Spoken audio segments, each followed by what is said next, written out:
Hello YouTube, it's Exabyte from the Switch Zone. Today we're going to be ranking the stages in Splatoon 2 from worst to best. This list is going to include 19 of the 20 stages currently playable, because I'm not including Wahoo World since it's only been out for a month and it's never in rotation every time I get onto Splatoon 2, so I can't really compare it to the other stages that I've played, countless times. Also keep in mind that this is based off of my opinion, which is likely different to yours, so please don't go insane if your map is at the bottom of the list. I'd like to hear your opinions though, so feel free to comment your favorite or least favorite stages. Anyways, let's start the list. If there were a tier list for the stages, this would be -F- Deluxe XL. No other stage comes close to being as bad as Snapper Canal. There's no verticality whatsoever. The map is basically just a flat surface with some water thrown into a couple places. The map has a lot of stupid areas that serve absolutely no purpose because these ink rails take you directly into the middle of the map, making this the only used route. Also, in maps like the Reef and Moray Towers, there are ramps making it more difficult to reach the enemy spawn. But in Snapper Canal, half the time I end up in the enemy spawn by complete accident. Of all the issues, the biggest one by far is the flatness of the map. So moving on from the flattest stage, now to the most linear stage. Walleye Warehouse is the most boring design of any stage at all. It's literally just a straight line from one spawn to the other, with a couple of walls and pillars. I can't believe this map was chosen to be brought back to Splatoon 2 from Splatoon 1 over like Flounder Heights. This map seems pretty normal at the start, but then you get to the middle and realize that it's, well, a stage. And I don't mean like a stage is in like a map. I mean a stage is in like a the Starfish Mainstage. The thing is, the stage is a completely flat rectangle. If you couldn't tell by my picks for the two worst maps, I like maps with actual interesting features. This is because you can only play 2 maps each time you get onto Splatoon 2, and it's boring to play a map like Starfish Mainstage over and over again because of its blandness, and its just complete openness. I like how Humpback Pump Track has absolutely no useless space. Like in Snapper Canal, there are some areas which nobody goes to, even in Turf War, that exist just to exist. But in Humpback, the parts of the map above the ramps on the sides of mid are slightly higher than the middle, and are a quicker route to the enemy side of the map, meaning that people actually use that part of the map instead of just jumping straight into mid and going crazy like in most maps. However, once you're in mid, there are almost no ways to get out. There's nothing to climb in this map or any walls to hide behind in the middle. There's no water, ink rails or grates, and while it's not a bad map, it can be a lot better. Okay, this is the part in the list where the maps are no longer what I would consider bad maps. Piranha Pit is not a bad map, and I really like what they were going for with the ramps and conveyor belts. Personally, however, I just don't like the conveyor belts. They're an unnecessary gimmick, since the ability to move faster is already existent in the form of swimming through your own ink, and it's hard to entirely ink the conveyor belt, making them not really helpful. The map is also a bit too big. It's the largest map in the entire game, yet in any other mode other than Turf War, most of the map isn't even touched. Okay, I have very mixed opinions about this map. I love how on the map, it's really easy to get from your spawn to the middle of the map, but if you do so, you're at risk if your team doesn't have control of mid, and then it's less risky to take the side route, but then it takes longer. This balance of paths to getting to mid is pretty nice. There's also a risk if you try taking the high ground because, grates, so the map is pretty balanced. However, the grates are the biggest feature of the map, right? But they're never utilized. It's suicide if you try going on the grates because you can't become a squid and people can shoot you from below you. The grates in Manta Maria are much better utilized because it takes you to the enemy spawn faster than the regular path, giving it an actual reason to be used. The grates in Kelp Dome take you to mid slower than just swimming on the ground, which means there's absolutely no reason to use them whatsoever. I also had mixed opinions about Port Mackerel. It does have the same problems as Walleye Warehouse, which is that the map is pretty much just 3 straight lines with a couple of walls, but Port Mackerel is the kind of chaotic version of Walleye Warehouse. There are so many things to take cover behind, you can swim behind your enemies without them even noticing. You end up playing hide and seek in addition to playing Turf War, and being able to surprise your enemies is the most fun part of all. There are also sponges and climbable walls that are in the best locations. As far as Rainmaker, however, the map is pretty much unplayable. You can go from the middle to the enemy's Rainmaker beacon, whatever thing it is, in like 10 seconds, and it's just not even fun. Most people tend to either love or hate Blackbelly. It's sort of like Humpback Pump Track in its design, and like the humps and pumps and stuff. But the most notable feature is the giant tower in the very center. A lot of people think this tower is just stupid because of how much control it gives, but it adds sort of a second objective to the game. No matter what mode, it's fun to try fighting over the second tower, since it gives you a lot of control over the middle of the map. I also enjoy how chaotic the middle can be, but I think it's a bit smaller than it should be. There are a lot of times when I end up getting splatted with no idea where the ink is coming from. The chaos is both fun and sometimes a bit annoying. The biggest feature of Sturgeon Shipyard is the giant rotating platforms.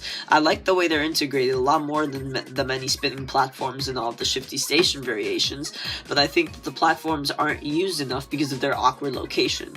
They either bring you up, making you completely exposed to the middle of the map, only providing the high ground for a few seconds before the thing spins you again, or they bring you lower, putting you at a disadvantage because now you have the low ground and people at the middle of the map can still shoot you.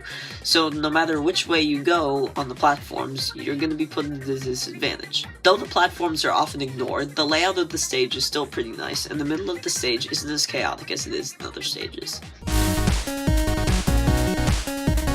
Inkblot Art Academy is a great turf war map, but it isn't good in other modes.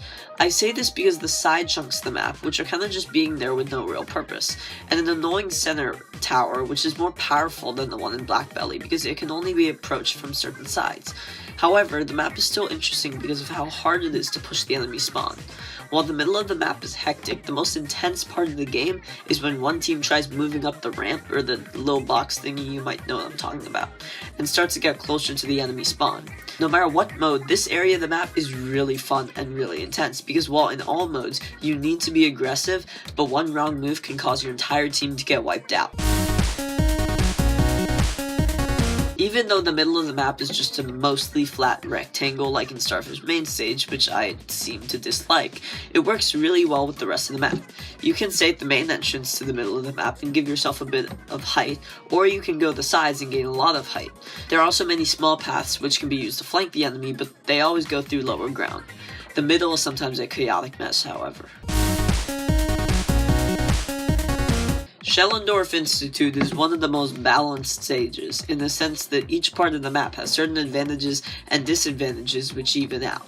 You can go straight into mid, but you're at the lowest part of the map.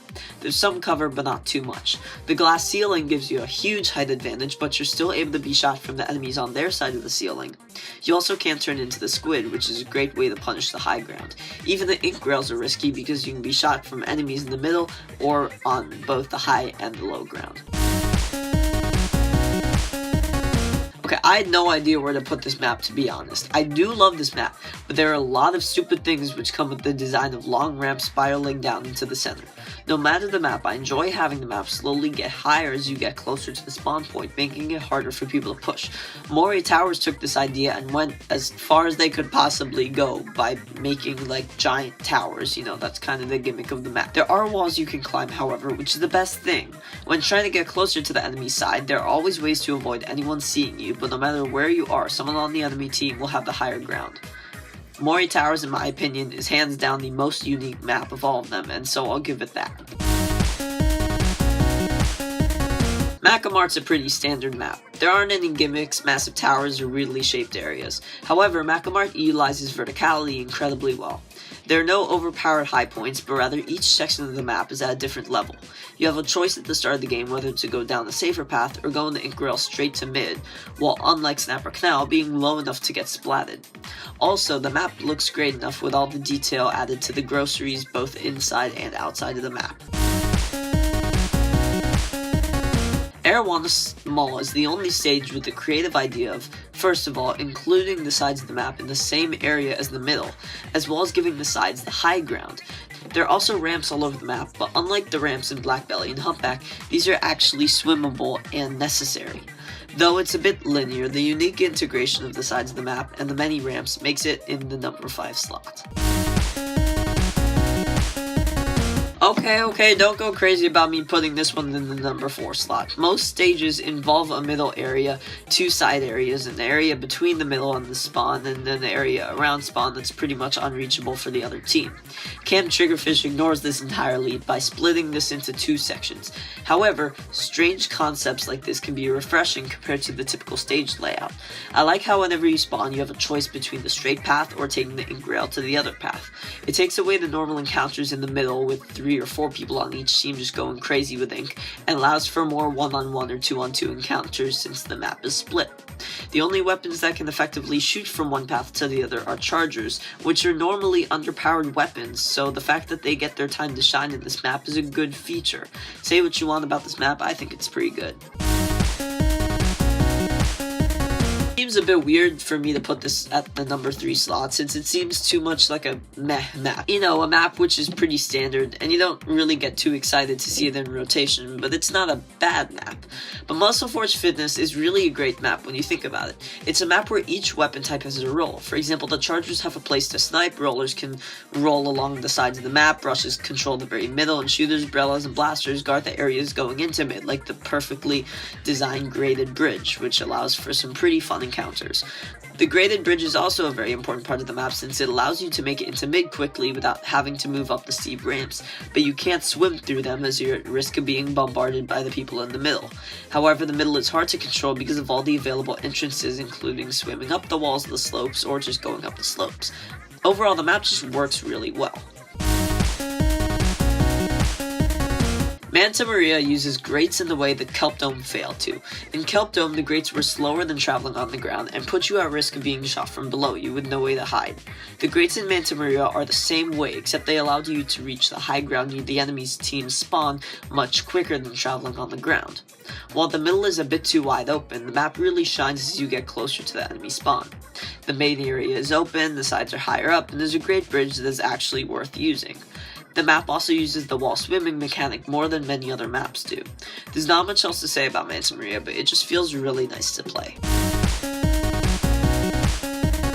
Leading to the release of Splatoon 2, this map was showed off as the main new map to Splatoon 2, like how the Metro and Sand Kingdoms were shown off as the main kingdoms for Super Mario Odyssey. And for good reason. The Reef is probably the most iconic Splatoon 2 map because it works equally well for every mode. It has ramps to make it more difficult to move towards the enemy spawn than to move away from it, and the middle of the map is unique since it has 2 levels to it. The bottom level is obviously the lower ground, but there is more area to turf, and the Rainmaker Tower or zone is always in the bottom. The top level has the high ground and can easily shoot enemies at the bottom, but is more vulnerable to enemies coming from their spawn. There are sides of the map that aren't too large and aren't too low or high. There are also many details like trees and cars and bikes that seem pretty simplistic, but when you think about it, there aren't really many things like this in other maps. The Reef seems like the stage that will always be associated with Splatoon 2 more than any other stage, and that is why I've placed it at the number 1 slot. Do you agree with our picks? Check out these other great clips from WatchMojo.